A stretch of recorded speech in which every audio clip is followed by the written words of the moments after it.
On February 4th, news cameras set the scene at the Crimean seaside resort of Yalta. Long disputed, the Crimea is now Soviet turf, taken from the Germans the previous spring. Their propaganda crews film at the airport as the Kremlin Guard form a guard of honor for President Roosevelt and Winston Churchill.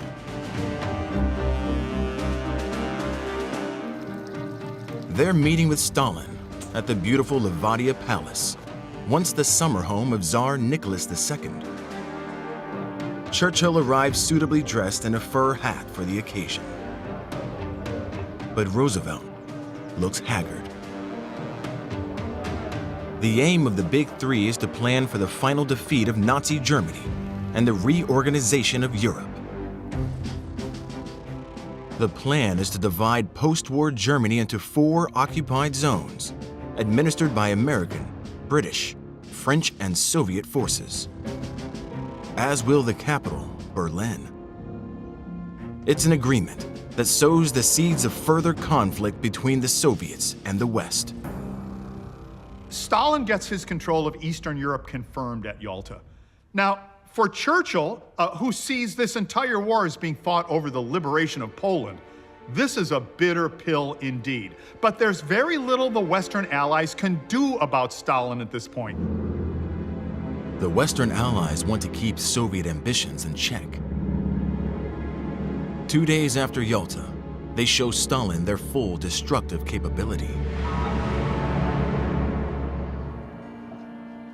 This amateur color footage of Dresden in eastern Germany is shot 4 years earlier, when a 20-year-old Gutzhert Rager is on vacation. It is the only known color footage of the city, known as the Jewel Box, before it is completely destroyed by Allied bombs.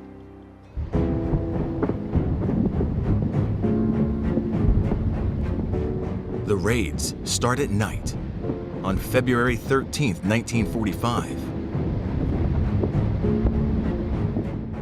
RAF cameraman Robert Buckland films from on board a Lancaster bomber. From the air, 39,000 tons of explosives glitter like exploding stars, creating a firestorm.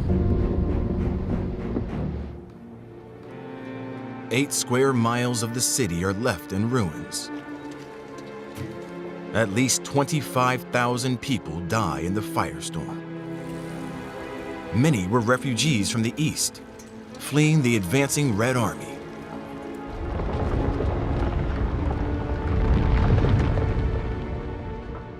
When the Western Allies bomb Dresden, they don't only do it to inflict casualties on the Germans, they also do it to impress Stalin. It's a show of force to Stalin to show the military might of the Western Allies.